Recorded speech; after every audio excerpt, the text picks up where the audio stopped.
today is a good day. It's the last of the feasting of Ramadan too, which is a Muslim religion. Festivals.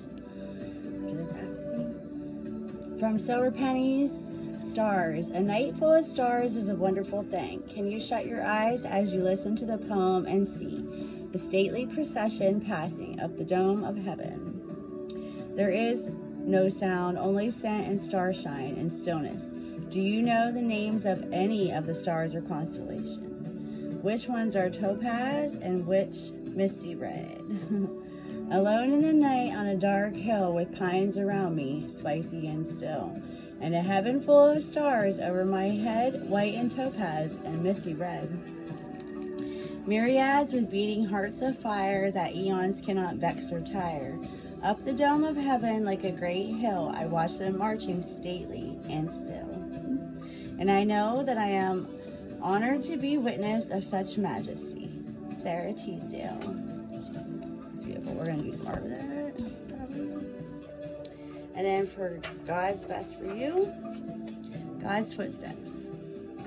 No one relishes criticism, but if you put God first in your life, you're bound to get your share of it. People might not tell you in so many words, but you'll see it in their faces when you pass on joining them at the gym on Sunday morning in favor of attending church, or when you don't tell obscene stories, use curse words, or pass along gossip about others, or when they see you share a generous portion of your time, abilities, and resources to help those less fortunate than yourself.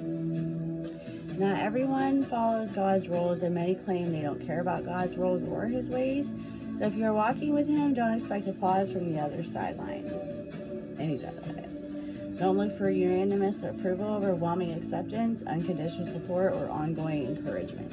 In fact, you can count yourself fortunate when all mockers do is ignore you rather than tell you face to face what they think. Yet for all the verbal and nonverbal scorn that may come your way, your God-motivated choices stand as your best defense. Inner strength, peace of mind, spiritual insight, and evident integrity are life-fulfilling. Selfishness, pride, and pleasure-seeking are not. With God, you gain strength, resilience, and wisdom that will see you through dark paths and tough times. But without Him, you are like a leaf in the wind, drifting this way and that, depending on the currents.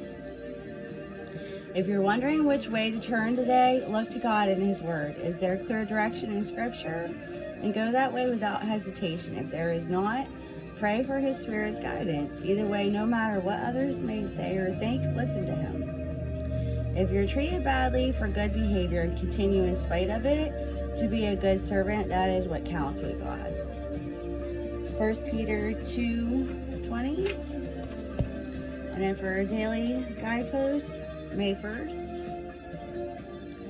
Yea, the sparrow hath found a house, and the swallow a nest for herself, where she may lay her young. From Psalm 84:3, King James Version. I've been sitting in front row center for a miracle this month. A robin built a nest in my second-story office window. There, 2 Wedgwood blue eggs nestled safe from the rain. The mother sat on them for days, her tail feathers pushed up against my screen.